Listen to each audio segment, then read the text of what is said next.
Aujourd'hui, je vais vous présenter un livre qui s'appelle La tristesse des éléphants de Jodi Picoult. Il est publié aux éditions Actes Sud. Donc en fait, c'est un livre américain qui a été publié en 2014, mais il est publié en 2017 en France.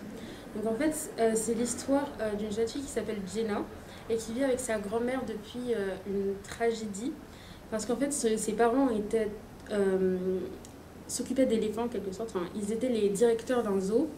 Et donc il y a eu une tragédie, ce qui fait que sa mère a disparu et que son père est en hôpital psychiatrique.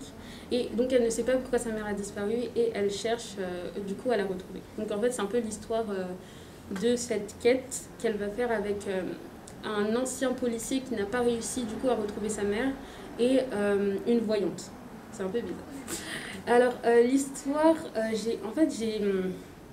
j'ai choisi ce livre en quelque sorte parce qu'on avait étudié en cours, enfin on avait posé un débat en cours pour savoir si les éléphants avaient une sorte d'humanité, parce qu'on dit souvent que les éléphants enterrent leurs morts, oui. Et donc en fait ce livre traitait de ça et ça m'a, premièrement en fait ça m'a attiré vers le livre. Donc c'est peut-être pour ça que je l'ai choisi. Après, j'ai beaucoup aimé l'écriture de l'autrice, parce que c'est une écriture très très fluide. Et surtout, elle nous porte vers la fin qui est vraiment très très surprenante. Franchement, elle est vraiment très surprenante et vraiment très triste. Et ce livre, il m'est resté en tête pendant un bon bout de temps, parce qu'il m'a fait réfléchir sur les questions, les relations entre mère et fille, et surtout les relations que les humains entretiennent avec la mort, parce que c'est un sujet qui est assez récurrent dans le livre, je trouve.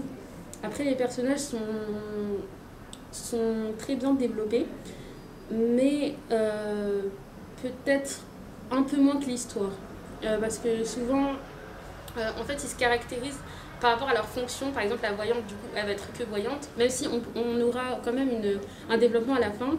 Mais la voyante, ce sera du coup celle qui va communiquer avec les esprits.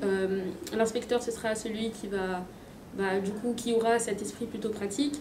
Et l'adolescente qui ne sait pas se trouver, enfin, qui se cherche du coup.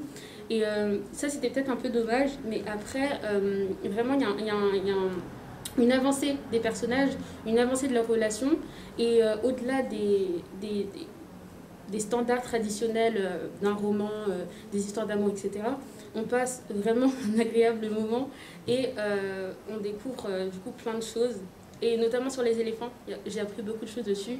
Je pense que l'autrice s'est vraiment renseignée et ça se sent.